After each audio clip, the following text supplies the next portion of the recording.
You have found some new junk journal friends which have moved into your craft room, and now you want to get to know them a little better, but you find it too boring to just take a piece of paper and spritz this on here to see how the color looks. Then this video is for you.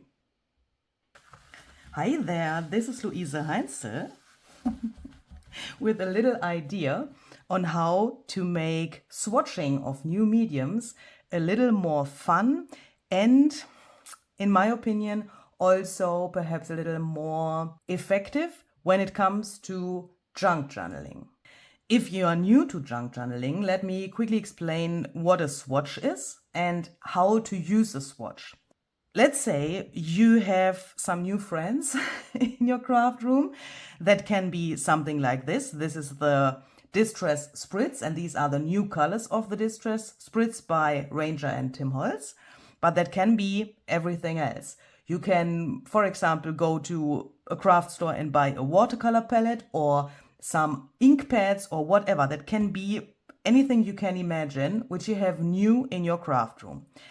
And now you say, okay, I want to first see how the colors look before I put them on my masterpiece, before I put them in my journal, to avoid, let's say, accidents, even if I think that accidents don't exist in junk journaling, but I think you know what I mean, so that you can get a better idea about how the mediums or the colors come out in your junk journal, to avoid strange surprises.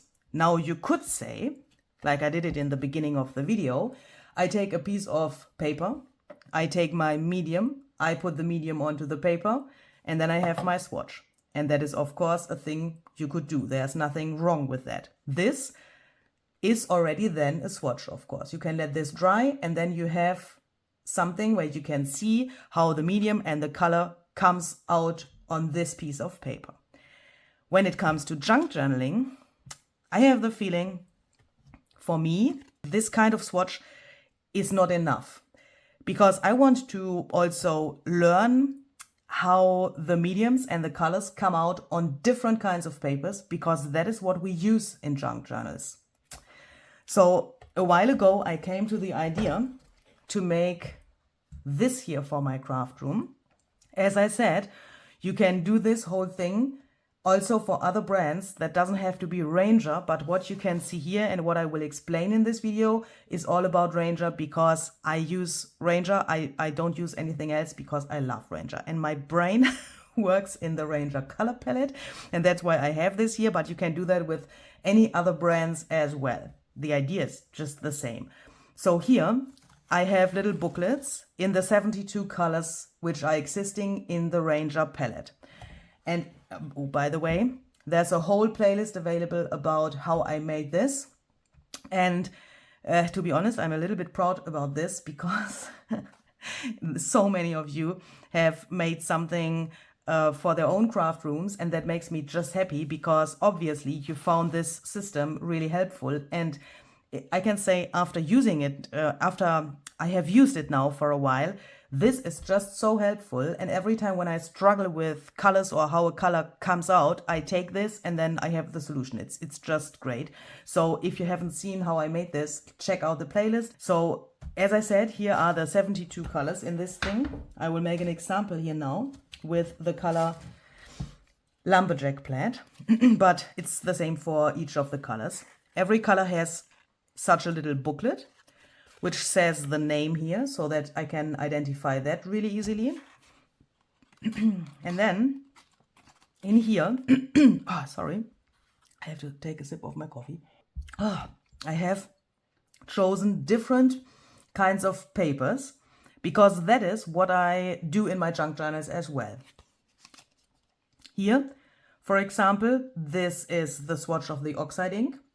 But it's not only a beautiful swatch. I mean, this looks not like this, obviously, because here's this butterfly and also this circle and so on. But I made this with some thoughts behind. It's not just beautiful. It's like it has a system behind. If you want to know more about this, check out the playlist. The same here with these little pieces here. I had some thoughts why I did this like I did it, because now here I can see the different mediums, the paint, the glaze, the spray stain, the oxide spray on different surfaces. And that is what I find really helpful when I want to use the color, for example, with this example, lumberjack plaid, in my junk journal, because I can see exactly how the color comes out. And now I thought, wouldn't it be cool if we had something that is made with a similar idea like this is, meaning having different surfaces where we swatch the color, but at the same time getting something that we can then later on directly use in our junk journals? Wouldn't it be cool to have a piece which is a swatch and somehow an ephemera decoration thingy, which we can then later on use in the journal? And that's what I want to show you today for my little swatch ephemera thingies. I want to use 3 different layers of paper. The first one is this. This is just a little plain card. Then I have cut some pieces from, that was also a card which had already some writing, and you can see what this is on it, and it's a little smaller than this first layer. And the third layer is just a plain piece of paper which can then go on here like so. All of the 3 have a hole in here so that I later on can use a brad which goes through this hole, and then I can, move it around like this. I want to do the swatching part itself relatively strategically, and I want to put some thoughts into that and into how I do that. So I thought, how would I use the distress spritz in a junk journal? This is already the second round of colors Tim and Ranger have released. And after the first 12 colors came out, I found out that I use the spritz mainly in combination with my Distress Oxide ink pads. The Distress Spritz is normally meant to spritz over something. So that means if you, for example, have made a background with oxide inks or whatever, then you can use the spritz to spritz it over that thing, and then you get this cool shimmer the spritz can give you.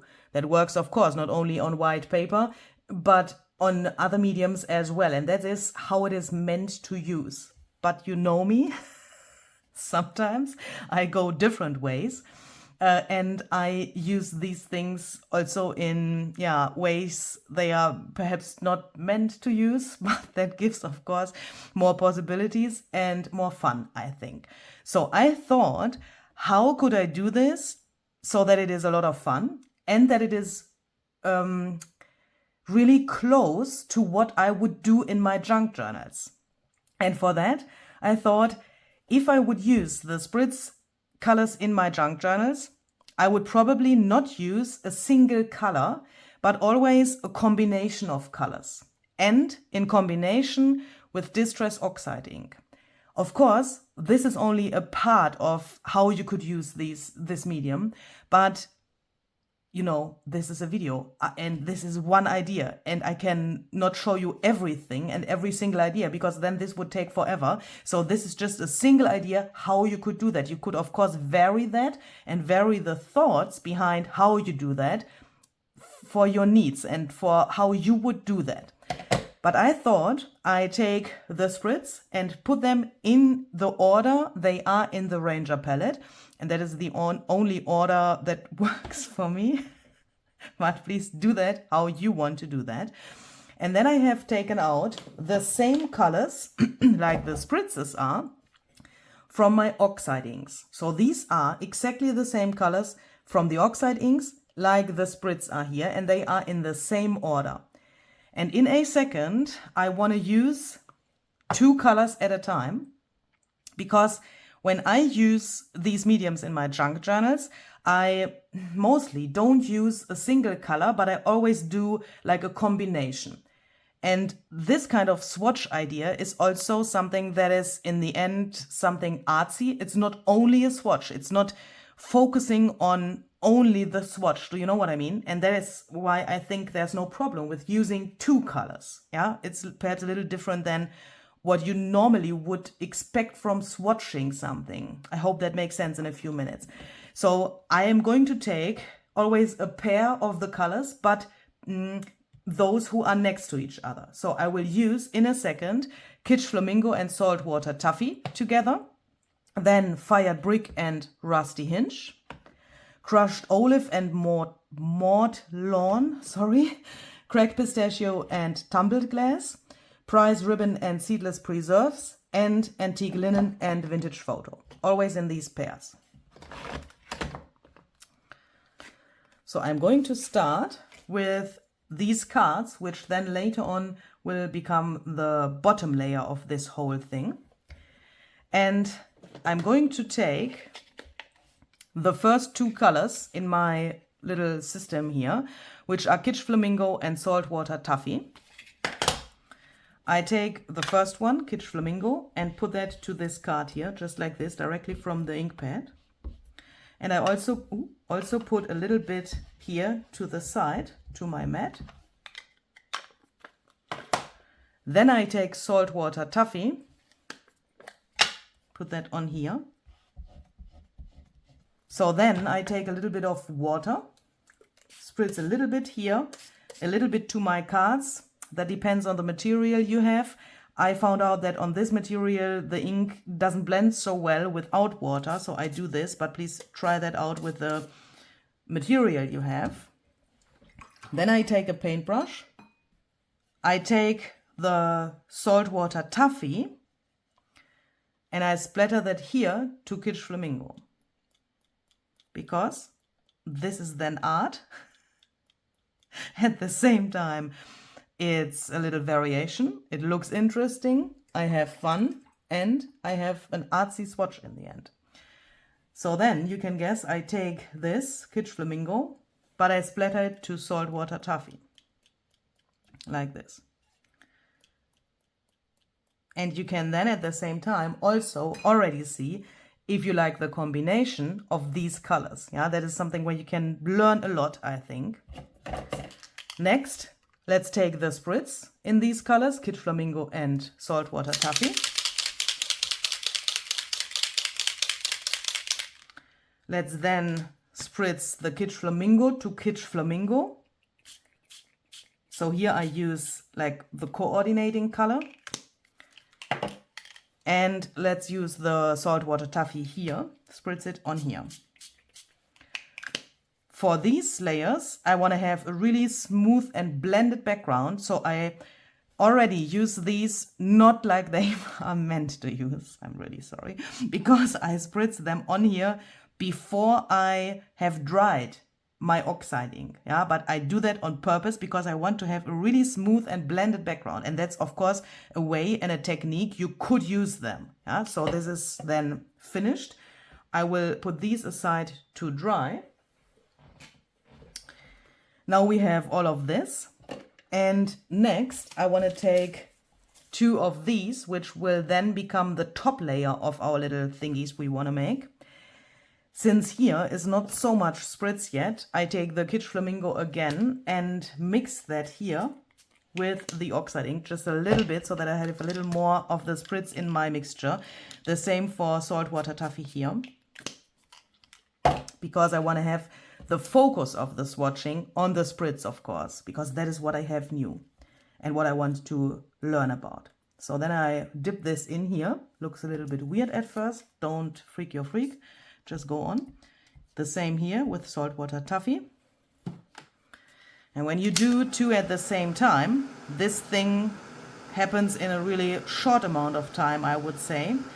Because now when you dry this, you can, you know, alternate the drying and the dipping. So I dry Saltwater Taffy here. When that is dry, I dry Kitsch Flamingo, and this is already dry, of course, then I take it and dip it in here again. Put my heat tool here over this, take this, and so on, so that I can make two at the same time. I want to layer the mediums here now. That's why I dry this in between, because wet on wet, like we did it on the other piece, blends, and wet on dry layers. And that's why I have to make sure that I dry these things so that I get this really cool effect, which I will show you in detail in a second. I stop dipping at that point when I think, oh, that is nice, I like what I have here. And this is not completely dry yet, but that doesn't matter because we can put it to the side and go on with the next colors while this is drying. But you can already see this wonderful shimmer of the spritz, and I really, really like how this comes out in combination with the oxide ink, because yeah, it's then not so kitschy. I think if you use the spritz, let me show you that here on this plain paper, even if this is like a little bit weird, but I mean, because it's white, but when you see it like this, I find it, for my taste and for my project, sometimes, not always, but sometimes a little bit too extreme, and that makes it then somehow sometimes a little kitschy. But when it's in combination with the oxide ink, it's just, for me, the right amount of shimmer, and I really like that. So this can dry as well here on the side. Now we have this left over on the mat, and we don't want to waste this. Of course, you could take a piece of paper, like packaging paper or whatever you have, just a scrap piece of paper, put it on here and put the medium then on the paper, use that as collage for the later. Or what you also could do is take a baby wipe, which is a little damp, and then clean this. And then you can later on use this when it's dry for collages, for tearing it, and use it in a project. Or you can cut this, you can sew through this with your sewing machine, and at the same time you have a nice, I mean, while you do this, you have a nice side product which you can then later on use for something else. Since this is still a little damp, I go over this with a dry paper towel to make sure that it is really completely dry and clean. And I will continue with exactly the same method for the other colors and the other cards now. So we already had these are done now. Then I will do the next two cards with Fired Brick and Rusty Hinge, the next two with Crushed Olive and Maud Lawn, and so on. The next two with Cracked Pistachio and Tumbled Glass, the next two with Prize Ribbon and Seedless Preserves, and the last two with Antique Linen and Vintage Photo. I do the whole thing over and over again with the same system until I have 12 of these in the 12 colors and 12 of these in the 12 colors. So last but not least, we have these, and on these I want to spritz the spritz just without anything else, the pure spritz. I have placed all of these papers next to each other because I want to do a little like artsy spritzing. I take my first color and spritz that to the first card so that there's a really good coverage with the spritz. I also spritz a little bit of that color to the second card. Then I take the second color, spritz that to the second card, but also a little bit to the third card and to the first card. So I have always one card where the color which is in the color palette, the next one, where that is the main color, and then on both of the cards on the right and the left to that color, I also have a little bit of that color. Does that make sense? Oh my goodness, that's so hard for me to explain in English. I have already prepared this video footage here for you so that it doesn't take forever to do this, but I think you can see what I'm doing here, but that makes it really hard for me to explain. I'm so sorry. But of course, you can experiment with the, let's call it rainbow you want to create here, or you don't have to do a rainbow at all. But I like this rainbow effect when it comes to make swatches.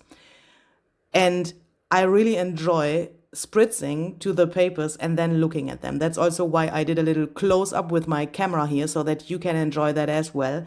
I'm so fascinated by the difference this medium looks when the light hits it or when the light doesn't hit it. And that I mean, oh, this is like fairy magic. I could do this the whole day. not only with my camera, but also with my eyes. I'm so fascinated. This looks so, so wonderful. So we are going to let these dry really, really well. And then we can already assemble our little artsy swatchy ephemera thingies. What a word. So when all of our layers are completely dry, then we can take them and then just assemble this little thing. So I take the biggest layer first, then this, and then this, really easy. Then I just take a brad and put that through here to attach them to each other. You could also staple these or use, for example, a bulb pin or whatever you like. You could also do this without the holes if you don't like holes.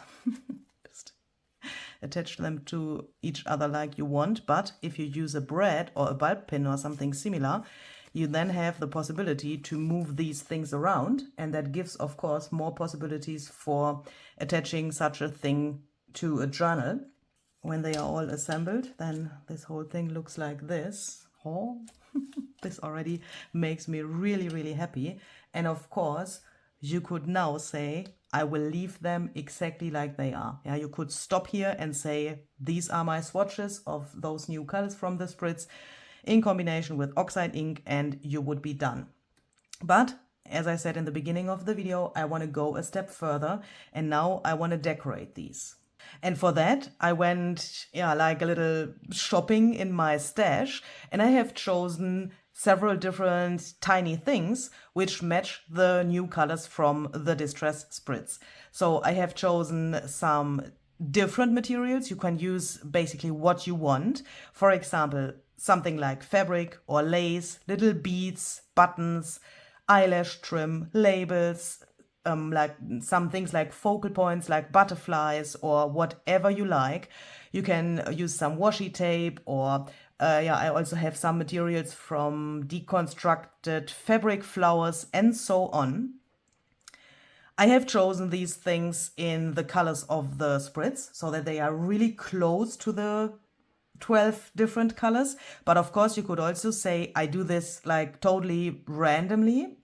But I want to have these things like a little matchy so that they look like decorated swatches. And that, if I want to have a decorated swatch, then of course I need the colors from the spritzes and things that are as close as possible to those colors for the decoration.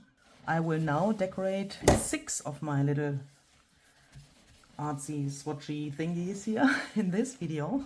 And as you can tell, I have already done 6 for the German video. So if you want to see those as well, please click the German video and watch the part where I decorate the others. You know, I always have to split my content a little bit, but because of, the both languages, but the idea behind this is of course the same no matter which language it is. So I have these here now. Let's start, and that is, I think, one of my absolute favorite colors from this release of the spritzes. Let's start with cracked pistachio. I have found these pieces in my stash. Some lace. This is just some fabric which I have dyed with cracked pistachio, I guess oxide ink or spray stain, I don't know. And this little piece is by coincidence a similar color to cracked pistachio. So I think I want to open this, and I want to do this really simple now, but you will see, hopefully you will like this. You will see that the simple things in this case are really the best, because we will get some really cool pieces in the end. I can already say that because I have already seen those I made in the German video, obviously. So I fiddle this through here, and I just take my tiny attacher here and staple this. I want to have some staples in here as well. That looks good, and it helps to hold this whole thing together without the need of glue. And I'm sure you will find a ton of ideas in a few seconds, because there are now so many possibilities how you can do that. Yeah, I think a quote is a good thing to use if you don't have like a butterfly or a button or something like that, which is a real focal point. We can directly compare that, and you can then perhaps better understand what I mean when we do the next color, which is tumbled glass, because here I have chosen this moth as a focal point, and I think we will see a big difference from this to this in the style. Take both of these off for a second, then add this, and then this, and I found these petals which came from a fabric flower. Let's add a little bit of thread under the moth, and I have a ton of feelers here, and put that here. Then I take these, let's cut them in half so that we have more possibilities to arrange them, and then I want to let them peek out here. Then I take the feelers for the butterfly. Is this a butterfly? No, it's a moth. Luise. Then we can just carefully lift this up.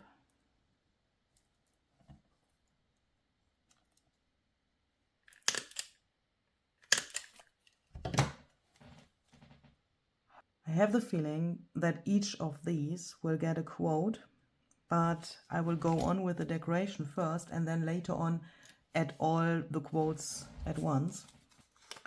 So this is now price ribbon, and here's a little bit of seedless preserves. I want to showcase that as well somehow. And I found some washi tape, this little cluster which has price ribbon oxide spray, and this cute piece which is from a scarf from my grandma. Let's make a little decoration with the staples here and there. Let's then take a piece of this, some additional glue, because this is pretty old and you know it's washi tape, it doesn't stick so well in the most cases. I want to also make it a little bit, you know, like this, so that it gets a little texture. And you can see this is now really a fast thing. Not that I am the person who needs fast things. I want to enjoy what I'm doing here, of course, but I like when, yeah, you can come up with easy ideas in a short amount of time. Because especially on days where you are perhaps a little stressed or so, or where you say, I want to get something finished, I want to be creative somehow, then these projects I think are the best, where you see, what is the word? Progress, I think is the word, in a short amount of time. And that is exactly what's happening here, just in a few minutes. I like that. Then we have seedless preserves, and for that I have found this fluffy stuff, which I want to pet the whole day. This little embroidery flower, another cluster which has seedless preserves oxide spray on it, and some feelers but no butterfly. And I think, I mean, this would also be a great piece for a junk journal cover, for example. Let's say we have a mini journal, then we could take this as a topper for the cover. Let's add a tiny piece of this fluff.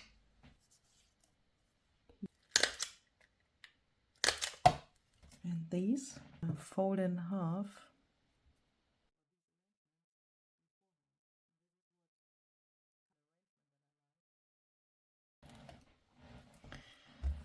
These ribbons, another cluster which also has antique linen oxide spray, and one of my little labels from my printable label, vintage labels, Der Schrank, which means the cabinet. It's the German word for cabinet, Schrank.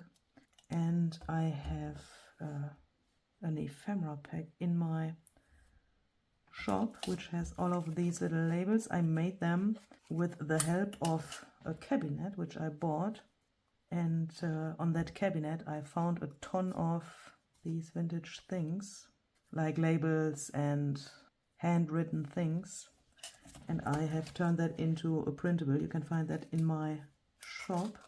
I'm really surprised that I can just staple this here without the need of first having this, seeing it, and then putting that, the cluster into a position, then checking everything if I like it, and then gluing or stapling it. I'm really surprised about myself. Oh my goodness, look, when this, oh, and have you ever done something like this, that the ribbon comes out here, which is starting here? And I really enjoy using all of these bits and bobs up, which are like, you know, these little creatures in the craft room where you sometimes think, where do you come from? You could also make this whole thing just with the help of your scrap box, if you have one. Just take your scrap box and look what you have, what is matching these colors. So this is a vintage photo, and then you could use all of your scraps up.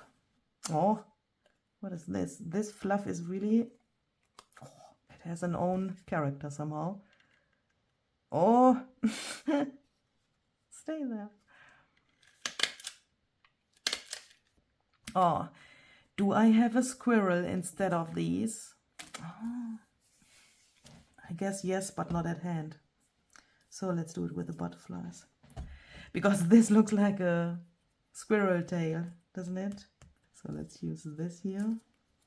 One of the first things I bought for junk journaling. I have this washi for ages, and now I want to add these butterflies here.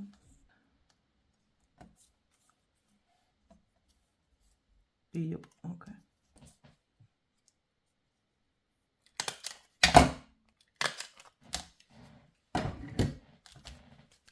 Oh, wonderful. Okay, so then, shall we add more quotes, or what shall we do? I really like how this looks, so I think that gives them somehow a little more character.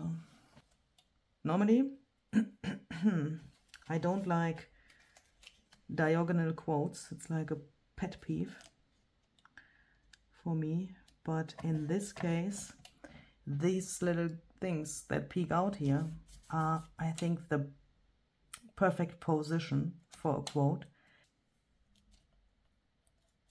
Okay, so then I want to add some black splatters.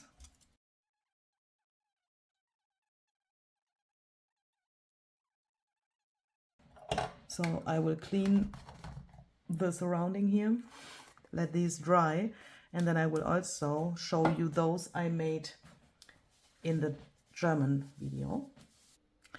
So here we go. Isn't this, oh my goodness. This makes me so happy to have all of them now here finished on my desk. So yeah, everything is dry, and I will now show you the different colors with the coordinating here bottle of the spritz color next to it, so that if you want, you can make a screenshot to remember the color better. So this is Kitsch Flamingo.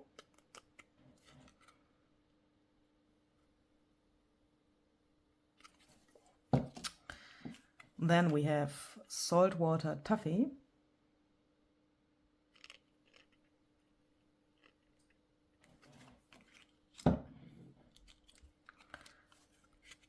fired brick.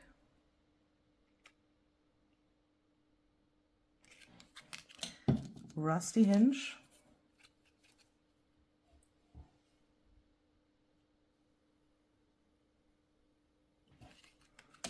Crushed olive.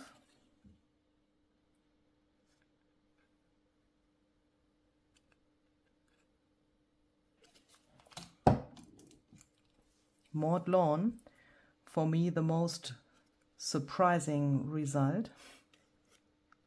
I am really surprised that I love this so much, because this was when I bought the Maude lawn oxide ink pad, I was like, what is that? What is that? I mean, it's green, yes, and it's somehow a nice green, but I had a little bit, you know, I needed to become friends with that color, and now this is, it's just amazing. So this is cracked pistachio.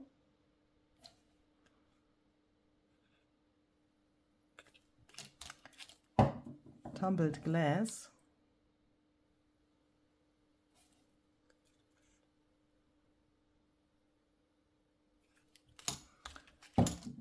Price ribbon.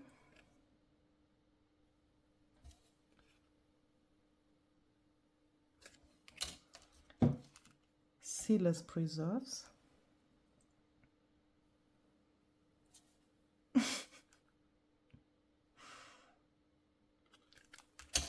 Antique linen.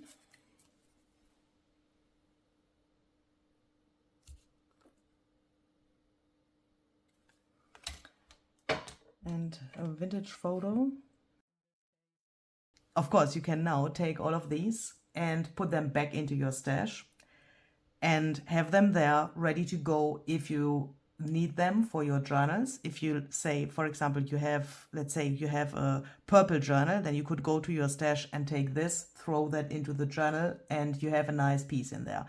Let's say you have a fairy journal, then this could make sense, you know. Do you know what I mean? Or you want to gift something to someone and you need a little tag for the gift. Take this and put that there and tell your friend that you love him or her. You could, of course, also take them all and put them into the same journal. Let's say you make a rainbow journal or so. Then these could be just perfect for something like that. You could even think about a binding method and take these as pages for a journal. I mean, you could think about something where you could say, I can attach them somehow. Perhaps you could use these as a hinge for the next page. I don't know. I haven't done that before. It's just some brainstorming what I'm doing here. That could be a possibility. Or take all of the brads out again, take a ring and put them all together like this, and then you could flip them. Oh, that is perhaps something I could imagine that I want to do. I mean, it would get really thick, but it could be a nice thing to do. You could try that out. But the main thing is, have these and be happy. So I hope that this was a little inspiration for you and that you could learn something from this video. And I hope that we will see you the next time with another creative idea. Have a very great and creative day. Bye bye.